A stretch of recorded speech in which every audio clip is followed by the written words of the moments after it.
When I grew up in Port Credit, Ontario, it was, of course, a very influential stage in my life. I loved things that other kids loved. I loved going to swimming, I loved going to movies, and so on and so on. But in addition to that, of course, I spent a lot of time playing with dinosaurs. And once I had the whole set, or almost the whole set of dinosaurs from the Rice Krispies box, around that time, one of the toy companies in the United States brought out a line of dinosaur toys. And of course, my parents picked up the Marx Brothers prehistoric play set.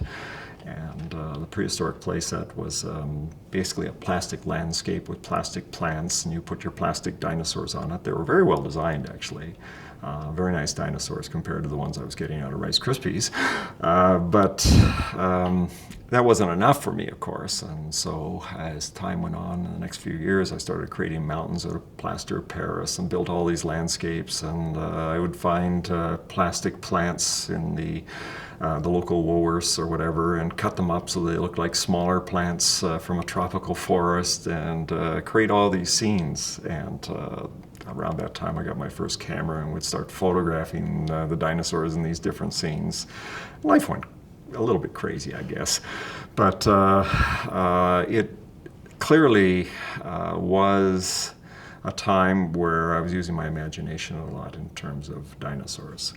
Now, you have to think that when I was growing up in the 1950s, there really wasn't an awful lot out there for a kid who was interested in dinosaurs. There were very few books, there were almost no movies, and the movies that did exist, of course, were very poor quality or very old.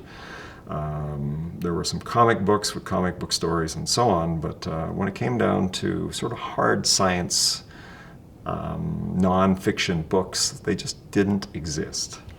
And so one of the spin-offs of my interest was that one day I happened to be in a store and I was desperate to find another dinosaur book. And sure enough, I ran across a book with a dinosaur on the cover. Also had humans on the cover, though.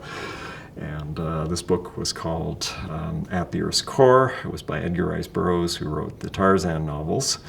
And of course, I was so desperate to read anything about dinosaurs that I picked it up, and I got hooked into science fiction. And so over the next few years, I actually developed a fan magazine. I started going to the World Science Fiction conventions, and have developed a pretty good art collection of both dinosaurs in fact and fantasy, and a lot of contacts that to this day still exist. I think being a paleontologist doesn't mean you're just a dry scientist. It means you also have to be fairly creative in your thinking. And there's been a lot of good ideas proposed in science fiction about dinosaurs that some things are certainly worth checking out as a scientist.